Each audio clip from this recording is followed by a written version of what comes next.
Well, hello everybody. We are here for our live tonight where we're going to be talking to Sandy Reynolds. I'm just going to wait for her to pop on and then I will introduce you and we'll continue the segment where I get to introduce you to the really cool people who I meet in store. And it's kind of funny. Hi, thank you so much for joining. We're just waiting for Sandy to join and then we'll invite her. And and then you'll get to meet some of the great people that I meet in store. Tonight we're going to be talking to Sandy Reynolds. She's a great customer here along with her sister. And Sandy and her sister are both going to be doing a play dress up with me in December. We're just going to wait for her to join. And if any of you would like to participate in this, would like to just chat with me and tell me about how you feel like you've played by your own rules, because I feel like that seems to be a common theme with our customers. Or if you'd like to play dress up with me, because it's so much fun. Honestly, there's no stress. Oh, Sandy's here. I'm going to invite her.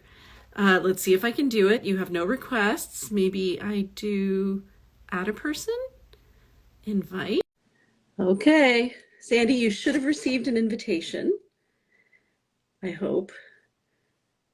Sometimes all of this is very new to me too. Oh,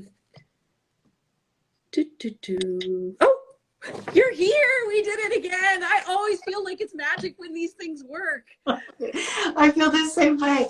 Wait, before we start talking. Yeah. Oh, I love it. That was the one I showed last Friday. Oh, and actually, I think I recognize your necklace. Did you get it from the $5 table? Yes, it was from the $5 table. So that used to be my necklace. Oh, really? You know, that $5 table has turned out to be so amazing. So as many of you know, I recently moved and I'm a bit of an accumulator of beautiful things, unfortunately. And so now, while I accumulate beautiful things, I try to do it much more mindfully. But I had all these beautiful things and I thought I have too much. So we created this table where it's a $5 donation. If you're in town, I'm sorry to take away from your time, but people should know, if you are in Hamilton, pop by. For $5, we have incredible jewelry and incredible clothes, a lot of which was donated by me or by our customers. And all the money goes to 541 Barton, which is a place where people who don't have enough money for a meal can go and enjoy being part of a community and enjoying a meal without feeling like they're taking charity, because they can use buttons to pay. So it's been really great. And then yesterday, because it was Giving Tuesday, we made I usually make the donation, like I accumulate over the month and then I make the donation at month end, but I made the donation yesterday because it was Giving Tuesday. And the Leah Batista organization was matching donations. So you guys, our customers, managed to donate $300 in the month of November, and they matched that. So we donated $600, which, if anyone can do math and divide that by 5, that's how many meals we managed to give to people in our community. So I'm really excited that you got a skirt and you got a necklace and that you were able to come in and help us and help the community. Yeah, it was great. There were so many things. It's always restraint. It's always like I have to hold back a little bit. It's really hard. Well, I try in the store to create opportunities where if you aren't going to exercise restraint, at least you know you're also doing some good. It's not like, you know, not having restraint at Costco, which, you know, it can also be very easy to do. Yes. But yeah, this way you're actually helping people. So that's great. So Sandy, you know what's funny is you've been a customer of ours for years. Like since we were in our other location, I feel like you were one of the early people who came in and got to know us. I think so too, because I can't believe did you say you've just celebrated 4 years? 4 years, and then it was 1 year when we were still part of the Pale Blue Dot. So 5 years together. But I feel like I was right. For sure, I've been around for 4 years. Yeah, it's amazing. And you know what I was thinking is really funny? I know kind of peripherally what you do, and I've spent a little time with you in store, but I don't think you and I have ever really sat down and had like a deep chat. I know. Yeah, so this is really great. And I know in preparation for tonight, you sent me your newsletter, and then I quickly sent something back to you saying, you need to put a link on your profile, because if this is what your newsletters are like, everybody's going to want to be getting these in their inbox. Thank you. It's there now. The link is there now. Oh, good. Because, you know, I find You know, there's a lot of stuff that lands in my inbox. And I actually spent about an hour today because, you know, everybody over Black Friday and Cyber Monday, if they own your email address, they've emailed you. So I went through and I deleted a lot. But when things like this, I printed it out, arrive in my inbox, I'm always like, you know what? I feel like when I read this, it's going to help me have some clarity. So tell me about what you do and your journey to get to this place, because I feel like this is not something that you leave high school at the age of, you know, 17 going, this is my life plan. I feel like something must have brought you here. So Yes. tell me about it. Okay, so I have had 64 years of experience in my life. And so, yeah, I didn't just graduate high school and get here. When I graduated high school, I was, you know, it was the 70s. I just always say that. It was the 70s. That just should explain it to everybody. Yeah. But it's very different when you think back about the roles of women. So when I graduated high school, you were basically a nurse or a teacher or, you know, something in that realm, you know, an administrative assistant, secretary. Mm-hmm. And I, you know, kind of went down the path of, you know, working in offices and was pretty bored. And I, you know, got married young, had kids. I've been married 40 years, and my kids are in their 30s. And I would say it was probably not till my 50s that I really had this kind of moment of, there were a lot of things that happened. I don't know if you know, if you've heard of Saturn returning or that kind of thing that happens. Look it up. People will either be going, yeah, I know about that, or they'll be like, what is she talking about? I'm not really that woo-woo, but it's a thing that happens. I find that I am increasingly woo-woo, so don't worry. I pay attention to when Mercury's in retrograde now. So okay, I'm gonna have to look up Saturn, but okay. Okay, it's sort of basically this idea. It happens like 3 times in your life, one in your late 20s, but most women miss it because we're really busy with, you know, finding our life partner. Not so much anymore, but, you know, in my age and having kids. And then it happens again in your late 40s or early 50s, and it's sort of a time of reevaluating your life. So I had been on a certain path in my life, very religious, married to, my husband was a pastor in a church, and we were really into this world. And then we had a big shakeup, and he got fired and kind of left that world. And that's a whole long story, but I ended up going back to school to do my master's degree in leadership. And I had been, in my life, I had ended up doing corporate training. So I was a leader in leadership development, I worked for Air Canada for 10 years. I worked with Shoppers Drug Mart in their corporate head office. And I worked as a consultant and still do some of that work with nonprofits and with corporations. And I went back and did my master's degree, and part of the program, when I was doing my master's degree, I was an executive director of a nonprofit that did leadership development for women. And we went through this whole values assessment, and one of the values that came up just floored me. So we did our espoused values and our values in action. And one of my values that came up that I was living by was wanting to be liked. And I was like, I just got chills because I'm like, yes, absolutely. What could be more important than everybody else accepting you? Forget how you feel about yourself. Yeah. And so it really sent me like on this whole journey of unpacking that and seeing how deep that was in my life. Like just like you start to see it everywhere, you know, like the people pleasing, the being small, being quiet, not saying what I really think, you know. And we have so many different ways of using euphemisms to describe that make it sound so much more noble. Yes. You know, one of the things I realized for myself was that I try to manage situations so that there's not as much conflict. So, you know, as a teacher, that was great because I'd be in a classroom and I could sense who was about to erupt, and I could you know, make that person calm down and help regulate them. They didn't even know that they were about to erupt, and I'd already dealt with it. Right.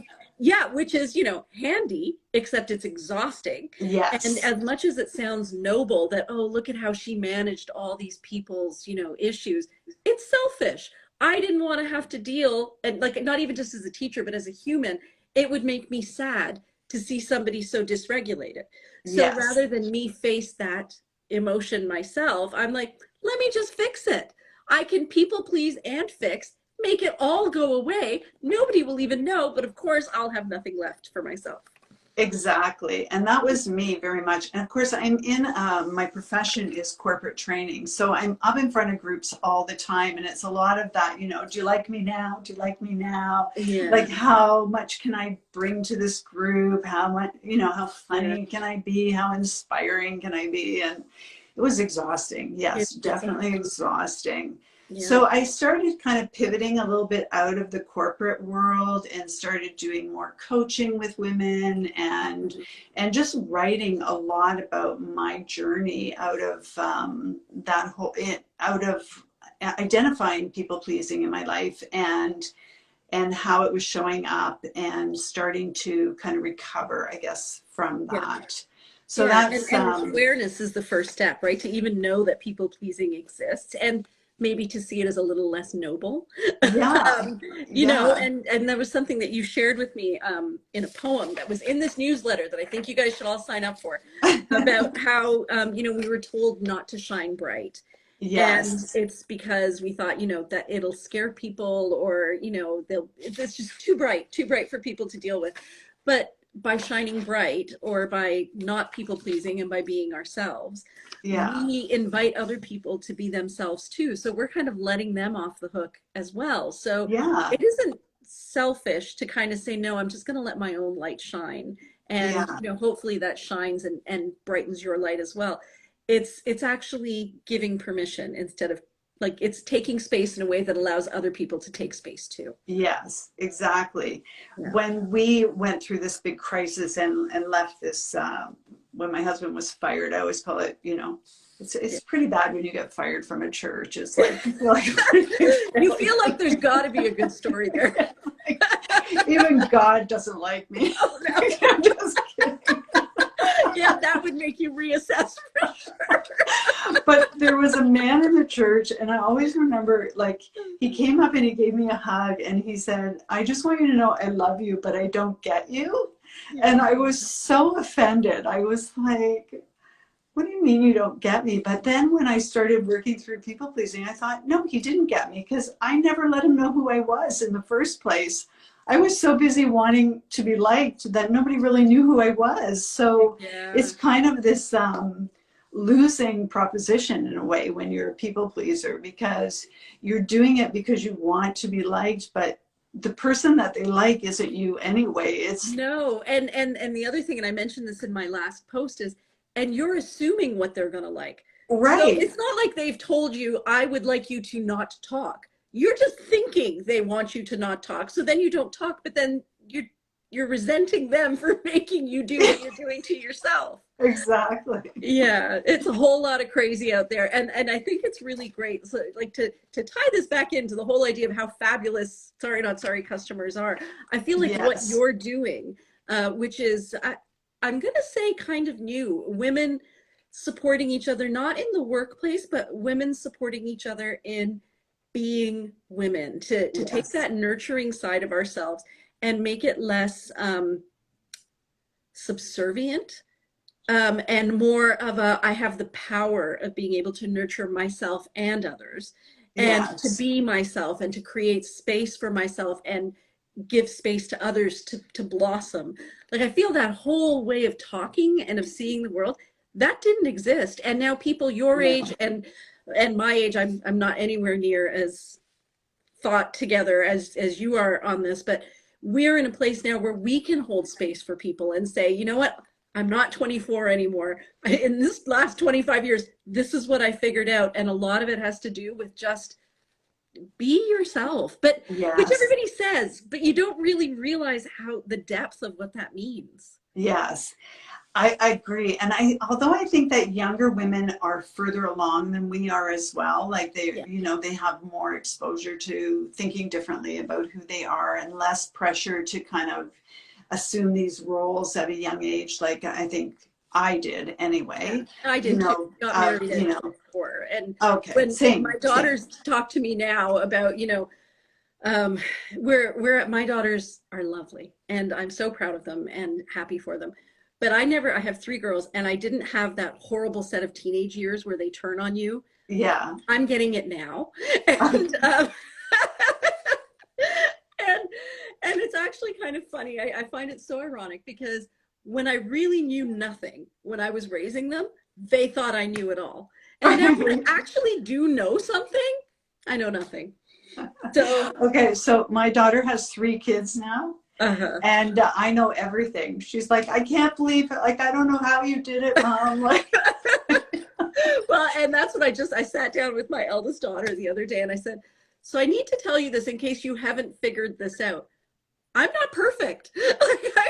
Like maybe you've like it's passed through your mind, but have you actually sat down and like, Mom, when she had me, she was my age right now. And when she got right. married, she was my youngest daughter's age. And when she, and the whole thing, I'm like, now think about how little you know and put you in charge of a bunch of humans. Yeah, exactly.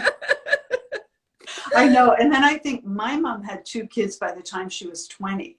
Oh my And goodness. I'm like, she was like, you know, a baby Yeah. And raising my people. mom had, in addition to having kids young, was an immigrant and had the immigrant experience and, was separated from her family and was bringing in her husband's, my dad's side of the family, so they could get established in Canada and start a life. So she was kind of like a mom to them, had babies, learning the language. And then we look at our lives and we're like, how come I had such a traumatic childhood? Well, because she had a really traumatic time of it, and that's just the way it is. Yes. Um, yeah. I read this or I heard this example on a podcast recently about parenting kind of being like this football field. I don't know if you've heard this idea, but I'm not a football person, but I think the idea goes like this, that each generation is kind of moving the ball a little further down the field. And I You think know? that's what it is. Yeah. And as much as I like my children, see how much further my mom has to go, just like they see how much further I have to go in my growth. I Yeah. remember her reading books by Wayne Dyer, and before it was cool to even know that you could self-help. Right. And that was her pushing the ball down the football field, right? Yeah. But we need coaching. I think the Yes. football metaphor is really great because we need other women as mentors or as Mhm. um, permission givers, maybe, Yeah. especially people of our own age, because the Yeah. kids, you kind of don't feel like what the kids think is okay is great for them, but we were just raised in such a different set of dynamics that Yeah. I yeah. know. We did a good job though. Yeah, Yeah. We did we're a good great. We survived it. The kids are okay. But or yeah, whatever. or They're whatever, or like, they will I be. feel like, you're on your own now. Whatever. So true. You have to I make a either break. helped you get there or I messed you up enough that you're going to have to get there on your own. It's not up to me anymore. No, You know, 100%. yeah. But I did want to tell you, like, in addition to the people pleasing, about 10 years ago, in my 50s, I started thinking about aging and started also dealing with that. And I think one of the reasons I love your store so much is because your clothes are all ages, Yeah. all stages, all ages, all size. They're just so inclusive. And I really started to also think about how women are looked at as we age in our societies. So, Right. we're not only just people pleasers, but we're also like, often we feel diminished the older we get, and we feel like our value is less in a world that really, you know, is very youth obsessed. It is.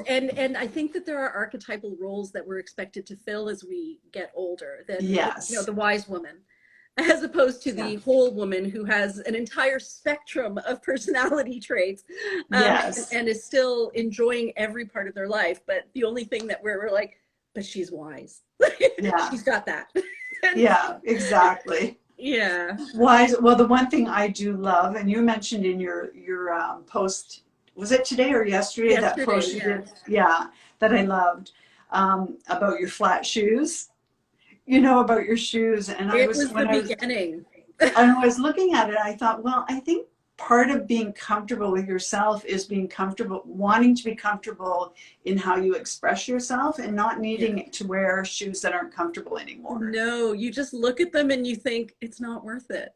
Like, No. what? So somebody out there who I don't know will say, what a great shoe.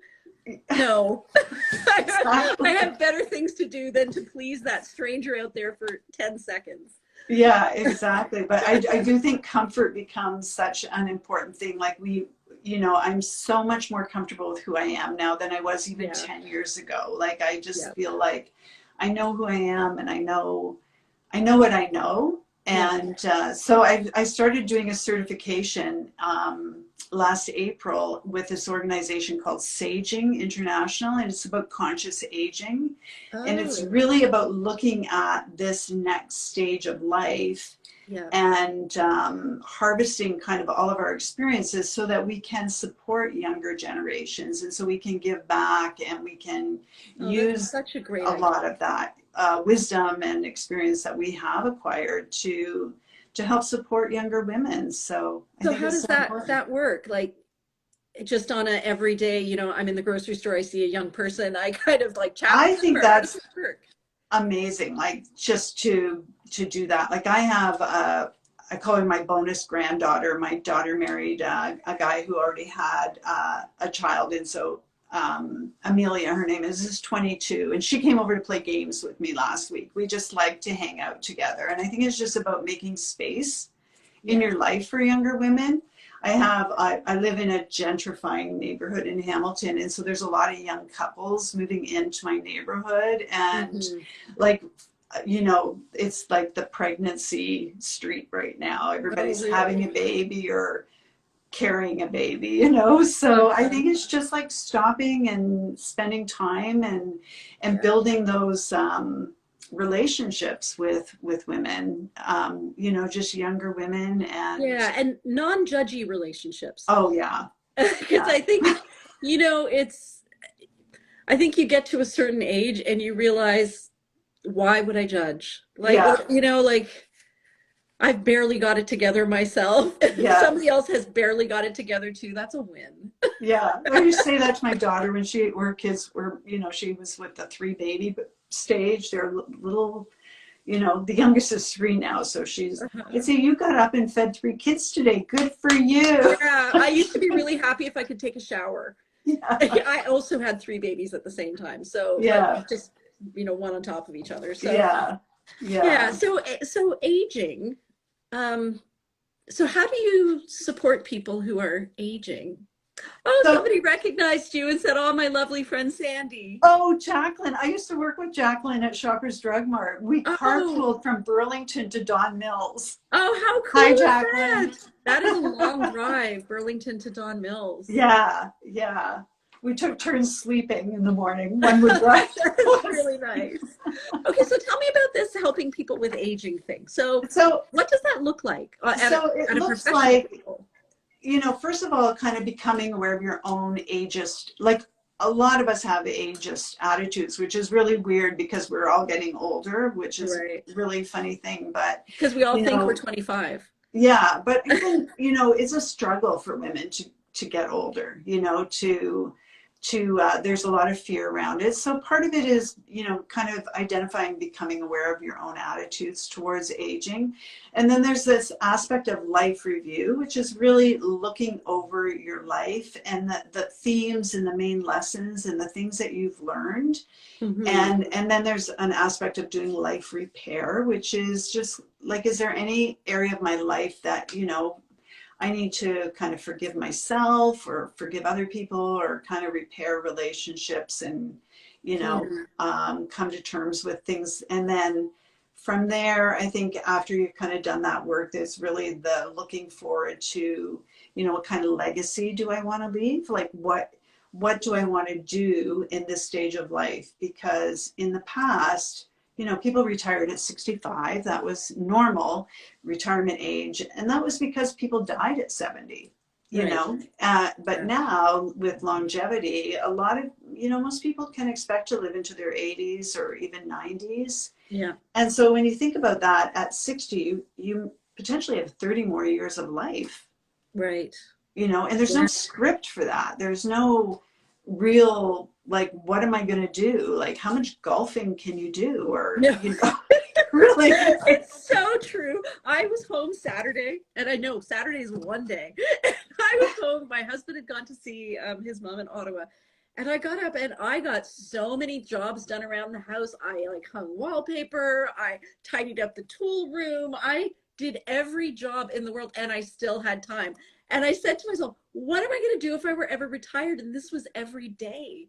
Yes, Like, right? I don't know. I would have to go out and find a thing because like I'm not going to watch TV all day. Yeah. And what a waste for you to do that, because Yeah. look, you have so much to contribute in like your experience, like as a mentor, as a you know, a mom, as a business owner, school Yeah. teacher, like all of your experience. And what a waste for us to be living in a world that kind of tells us your time is over. Yeah. And I think I have Kim, who works here, is watching. Please, Kim, I'm not throwing you under the bus. So Kim has trouble with, Kim is our eldest staff. She's older than I am. I love Kim. Hi, Yes, Kim, if you're watching, if you're hello. watching. I've been working with Kim since I had Greystone Fine Furniture. And Kim has trouble with technology. So, Right. oh, somebody just wrote, what you do is you slow down and become not as efficient. Yeah, I'm definitely becoming less efficient. Yeah, slowing down would be nice. How long have you been retired? If you're still there, Margot, I'd love to know how long you've been retired. Um, so yeah, Kim. So Kim has trouble with technology, and a lot of the things we do behind the scenes here involve a lot of technology. And like me, she's getting to the point where unless the glasses are exactly right here, not a thing. And especially with how you know how tiny our writing is. So we have to find jobs for Kim that allow her to be the amazing person she is, but recognizing that she's at a different stage of life where she wasn't raised around technology. And like me and like every other person our age, her vision is not as great. And Right. it can feel really diminishing, right? Yeah. That and I know she feels that way. Sorry, Kim, I am not throwing, I retired at 60 and I'm 62 now. Okay, so you've put in 2 good years of slowing down and you have 28 to go. Ramp it up. Yeah. So, yeah, so we've talked about that. Like, how do you put somebody without, because, you know, Shafali and Alex and Mira work really quickly. They can fly through stuff. Right. And it sometimes makes Kim feel like, you know what am I doing here? I can't even keep up. Right. And I think it has a lot to do with the standards that we impose on ourselves. Instead of Yes. saying, I'm, you know, 60 something and I've got, like you said, all of this experience behind me that I bring to the table Yeah. that is valuable. It's hard not to compare yourself to Yes. the younger folk who have less experience but seem to be, you know, zooming along. Yeah.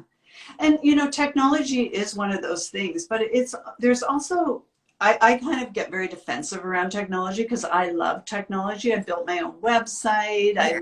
I know a lot more about technology than most like 40-year-olds. Yeah. I'm I'm a techie too. I Yeah, love it. I Yeah. love technology, and you know, give it to me and let me figure it out. But there is a learning curve. Yes. And I think what happens is as we get older, we don't like to look inept or incompetent. So we don't learn, we don't push through that uncomfortable feeling of not knowing. And so I think there's something that, you know, we need to realize that everybody had to learn this. Yes. And some people learned it sooner than us, but there's, you know, just go through I'm always pushing myself to say it's okay to be uncomfortable. Like a couple of years ago, I put myself in the most uncomfortable place I've ever been in my life. I signed up for a 2-year wilderness survival program. Wow. Yeah. That sounds like a whole lot of discomfort. So I had never even I hadn't even camped in 30 years. And now I was with a bunch of 20-year-olds, like living, like spending weekends winter camping in a tent where 10 of us were sleeping together. It was like, why am I doing this? I was so on the edge of like outside my growth zone, but into panic, you know? So, Yeah. Yeah. but when you stretch yourself, you grow. That's when you grow. And I Well, think as we get older, we have to intentionally put ourselves in those places of yeah. growth. And that's, I think, one of the biggest things I've learned as I've gotten older, to accept discomfort Yes. instead of to avoid discomfort. Yeah. Because everything's uncomfortable, like Yeah. really Yeah. anything. And if it is comfortable, it's probably because you've already done it a million times. It's time, Yeah. like you said, to stretch a little bit. Yeah. So you're not really growing. You're So not really growing. it's okay. Like, you know, it's like a kid. You always pushing kids to say, you know, it's okay, you're getting better, you're getting better, keep going, keep trying. Yeah. I think that's lifelong learning, like putting yourself in a place of being uncomfortable. That's how you grow. Yeah, I think there's a generation, I think your generation, mine, we're so close, like we're about 10 years apart. But it didn't used to be okay to make mistakes. No, no. Right. No. So, I think that that's something that people our generation are starting to realize. Like my husband only just in the last year understood, oh shoot, Carol, you know who I'm talking about. That whole idea of making mistakes and learning from them and what is that called? Somebody out there with a psych background, help me. Oh, Deanna just joined. I'm just waiting. Hi, Deanna. Shoot, I can't remember what it's called, but it's the whole idea that if you see making mistakes as a positive, then Right, you'll make more mistakes, but you'll do better overall. right. And shoot, there's a term for it. I can't think of it. Shoot. Okay, so I'll definitely post it when I post the reel, and of course it'll come to me then. Yeah. Carol Dewitt, she's very famous for this. But my husband just figured it out. So in his 50s, he's like, it's okay to make mistakes. That's how we learn. Like, yeah. Yeah. That's the point. That's the win right there. You've made a mistake. Yeah. You get the opportunity to figure it out. Yeah. Like, how have you learned since you opened your shop, since you opened sariKNOTsari? Have Oh you my had any goodness. big learning curves there? So many learning curves. Every day is a learning curve, and I like it actually. I feel like I think I'm very fortunate that I'm so bad at math that when things are really, really bad financially here, I don't even know. I just keep doing what I'm doing, and I think, it's all gonna work out. So I feel like the stakes aren't as high because I've carefully made myself blind to them. I love it. It's so true. Yeah. Yeah, that's actually going to be the subject of one of my I've been writing a bunch of blogs. Actually, I was inspired by your newsletter because I thought, I have so many little stories and poems and things like Yes. that I say, like when customers in the store, I'll be like, oh, you know what, blah blah blah blah blah. I should write some of these down. Yeah, Yeah, definitely. but I did write one about oh, now I've lost my train of thought. See, that's another thing that's happened. It's gone. Okay, well, I'm going to put something out to you because I was thinking about it. I used to have a podcast. I'm thinking of reviving it, but I had a podcast for a few years called Reframe Your Life, where I interviewed women. The last year, I interviewed memoir writers. So some great Canadian memoir writers that I was able to interview, and just fascinating women.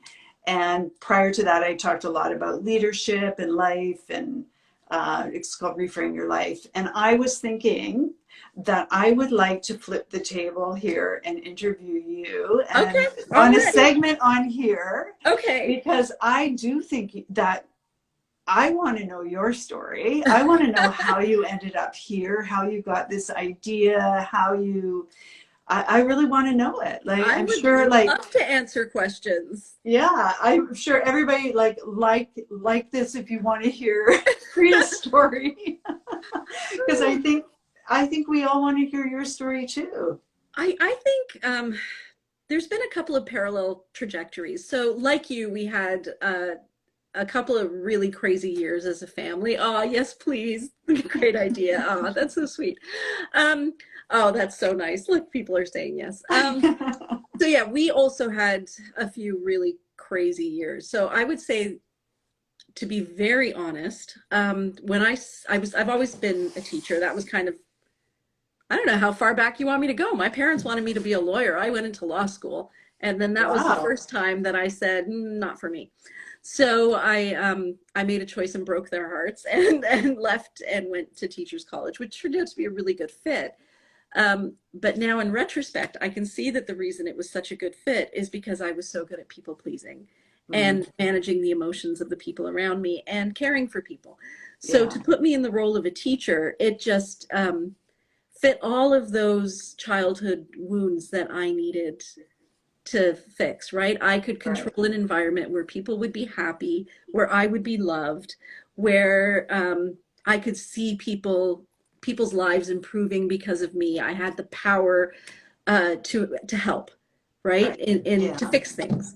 Yeah. So I think that's why I was teaching for so long. And I also think why I'm not keen on the idea of going back to teaching. So I'm taking a leave of absence I have for the last couple of years, and the door is still open for me to go back. And I could definitely do it. Like I loved teaching, but I can see now the emotional part that was being met through teaching. Yeah. And I feel like I can do more than that now. I don't just need to fill those wounds. I feel like I can help my inner child myself now, and I can take that light, which I'm now creating for myself, and shine it in different places. So I think that, I mean, in the most philosophical, psychological sense is what I'm doing here right now. Yeah. And you're building a community that's just amazing. Like whenever I come into the store, I always feel like it's just a different experience. Like I was in there the other day and there was this woman who had taken the GO train from Toronto to come shopping in Hamilton. People come in from at your store. Sudbury. Yeah. And we were just like had a big conversation, and I was like, I could have gone out for lunch with her. Like, that's it. And that's what happens all the time here. You know, women come in, and even men, and we get into conversations that I leave the store thinking, how was I so lucky that I was in that place at that time and got to have that conversation, which is never going to leave me. We had a shaman come in here once, and he and I were talking about how my middle daughter is in law school and how she cares a lot about Indigenous rights. And I said, but you know, I don't know, is it really her place as a non-Indigenous person to be advocating for the rights of the Indigenous? And like, is that overstepping? Like, I don't know. And so we had this talk, and he brought up these examples of how people boost each other up and amplify voices. And like, it was an amazing conversation. I left that conversation feeling like I understood the world a little bit better. And I find that all the time here. It's not just about the clothes. The clothes are lovely. Clothes are fun. Yes, me too. And actually, I'm going to be writing a post about this as well. Because, because this one came home with me. And I think it's about that, but I think it's all a lot about our personal journeys as well. And about being authentic and being real. And I tend to get a lot of customers, our community, are people like that. They're real people who at some point in their life, for most of them, have had some turning point where everything was great and then everything wasn't great. And they've had to reassess, and they've come out stronger for it, and they've come out more honest, authentic for it. And that's what I see here when I have customers here. They are either they have already embraced their authenticity, or this is the stepping stone that's helping them embrace their authenticity. And they meet other women here like you, or like Shafali, or Mira, or Kim, or Alex, who are so authentic. And they're kind of like, you know what, I could be this person. So I feel like it's about the clothes, and the clothes are An fun. expression, I think. I think They're they're an an expression. expression of the people who want to wear them because they're unique, they're one of a kind, they're comfortable, they're beautiful, Yes. I mean that's what people want to express. And they're connected. Like Yeah. I find I do think to myself, who was the last woman who wore this and what was she Yeah. doing? Right? Right? It makes me feel like I'm part of a bigger community. Yes. Um and so yeah, I'm doing a lot of thinking about this, and even the whole idea that some of our fabrics are imperfect, and even some of the ones that we sell as not wabi sabi have imperfections, and that whole idea of perfection, who came up with that? Because it doesn't exist, and to me, perfection is a lot of pressure. Yeah. Um, yeah, like even to own something that's perfect is a lot of pressure. Right? Yeah, like I bought myself 10 or 15 years ago a Chanel scarf, or my husband bought it for we bought me a Chanel scarf. And I thought this was the most fabulous thing ever. I thought, oh my God, like, look at me. I get to be a part of this. And within a couple of days, I got a snag in it. And then all I could see was the thread pull in it. And I just shook my head, and it made me feel like a failure. Yeah. And I thought, why would I set myself up for that? It does not make me a failure that in wearing fabric and enjoying my life, I snagged the fabric. The problem is that I gave way too much value to that fabric to begin with and prioritized it over my life. Yeah. Yeah. Yeah. And so I kind of feel like with sariKNOTsari pieces, they're already not perfect. Go ahead, live your best life. You can go, and if by some twist of fate you spill spaghetti all over one, it's gonna happen. It's fine. Yeah, exactly. Just get one of the ones that, well, that's what I like about them. They don't show. No, actually, so this one I'm wearing right now is a wabi sabi piece, and I, for the life of me, couldn't figure out why it was wabi sabi. And then today, when I was getting dressed in the mirror, I saw it, and I thought, you know what? I don't even care. I don't even know if you guys will be able to see it. Can you? I can't. Is there a stain on it? Oh, it's huge. It is a massive it's right there. Oh, okay. Yeah. Yep. Yep. I don't care. And now I don't have to worry about it. It's not my problem. Somebody else already did it. Yeah. And now I get to just live my life. Yeah. Okay. Can I just tell you one more thing I like about these? You know how much I love these pieces, but they're so good for Zoom. Like I do a lot of Zoom calls, in my work. So either coaching or webinars or whatever. And I can have this on with like whatever underneath it. And I always feel like you've tried. Over a t-shirt and look at me. Yeah, absolutely. So yeah, I think that's kind of my journey story. There's lots of little. I would like to go deeper in it, so I'm gonna hold you to that. We'll figure out a time and we'll do a spotlight on you. But I mean, we'll talk about it if you want. Yeah, no, that would be great. I've taken over now. Next week, I'm having someone else on. I think it would be great, and I think that us sharing our stories about the expectation was go to school, get an education, get married, and just stick with one thing and never. And everybody will love you. And everybody will love me. It was only in the last year that somebody said, "Well, you wouldn't expect everyone to love country music," and I'm like, "No, you wouldn't." So they're like, "Why do you expect everyone to love you?" Yeah. I'm like, yeah, that's so true. I can respect that I'm not country music. Maybe that's what they love. I love that expression. I'm not for everyone. Yeah. Yeah. I'm not for everyone. And I think what I've realized now more than ever is I always used to think that if something went wrong in a relationship, that somehow it was a reflection of me, that I didn't do enough, try enough, be enough. Yeah. And I think what I've finally understood is we're all at different stages of growth, and we're all bringing what we can at any given moment to a relationship. And sometimes things don't fit together beautifully, and then sometimes they do. But there's no judgment or blame or anything. It's just we're all just people trying to get by. Yeah. There's that saying, I don't know who I'll think about whose quote it is, but we're just all walking each other home. Yeah. And I really like that, that idea of, there's just a graciousness in that, non-judgmental. We're just here to help each other get where we're going. Yeah. No, Yeah.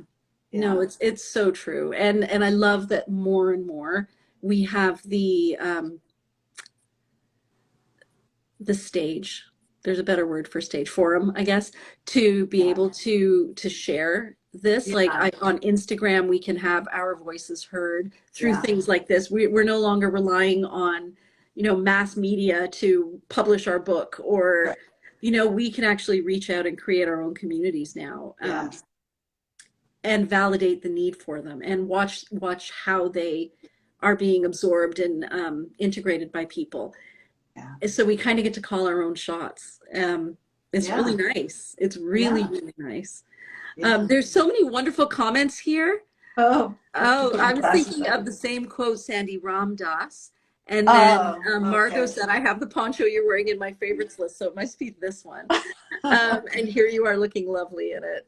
Aw, and it's a Beautiful. beautiful community. I feel connected every time I go. That's so sweet. And that's really That's what I want. lovely. And I Yes. kind of just hope financially everything works out too.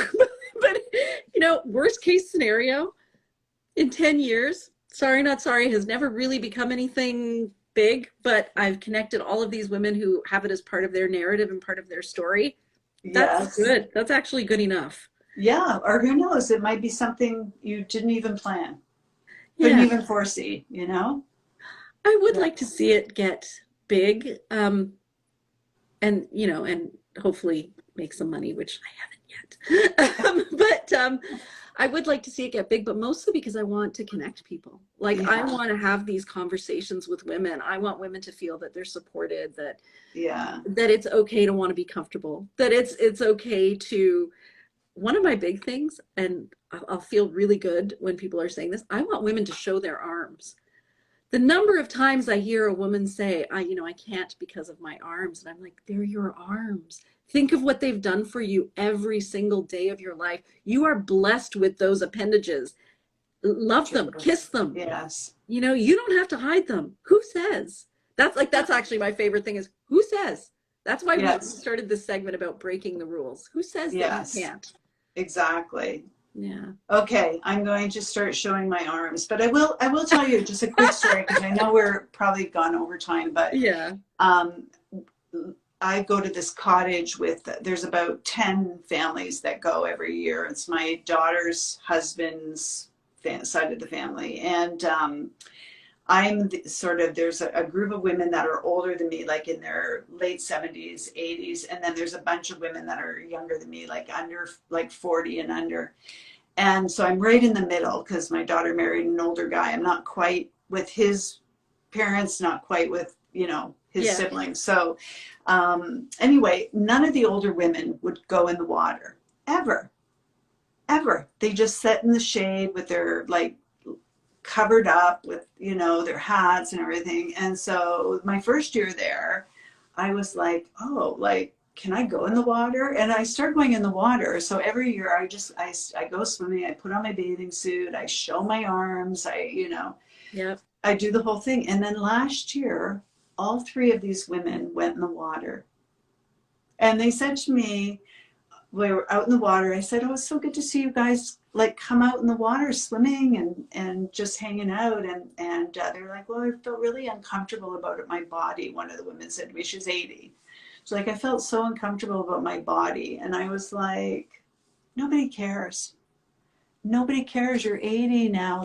Let's let go of those things about our bodies and how we look and give each other permission by showing our arms. Every time somebody shows their arms, it gives another woman permission to show her arms. Right. And that person can choose. Because I've been with women who look at other women and go, oh my God, I can't believe she's showing her arms. Yeah. But is that the person whose opinion you really want to take seriously?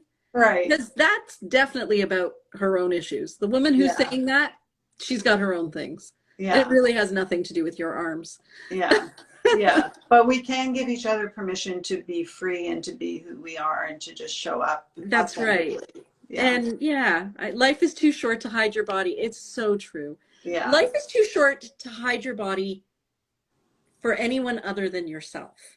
Yes. Like, you know, like if I feel comfortable and, you know, for myself, I feel better when whatever, XYZ, great. I think I should do that.